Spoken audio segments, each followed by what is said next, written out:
In Rock County Court, bond is set at $200,000 cash for Michael Paul. The Janesville man is accused of beating his girlfriend to death and hiding her body under a stairwell in the couple's home. News 3's Margo Spann has the latest on the investigation and the renewed effort to end domestic violence in Rock County. 24 hours a day, 7 days a week, the Rock County YWCA's Alternatives to Violence program opens their doors to help women leave abusive relationships.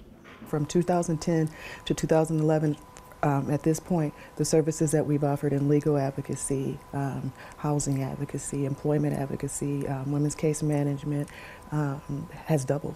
The program is a part of a partnership with Janesville to provide resources for victims and their families.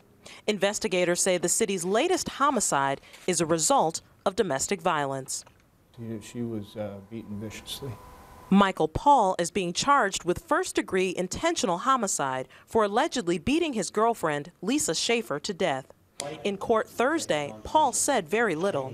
The criminal complaint reveals on the night Schaefer was killed, the two got into a fight, and Paul allegedly told a friend, quote, "I'm either going to end up in jail or she'll end up 6 feet under," end quote. There were multiple injuries, including a severe injury to an artery at the base of her brain that was damaged and ultimately was the cause of her death. According to an autopsy, Schaefer was killed on Saturday night.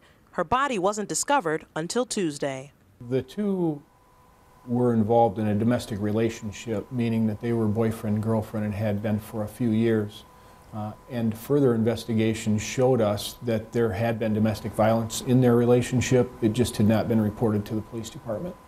It's our mission to end domestic violence. As the need for help continues to grow, leaders at the YWCA are encouraging people to reach out to their friends and neighbors to get help. We don't want to see any type of violence, and we definitely don't want them to escalate to the level that this one did.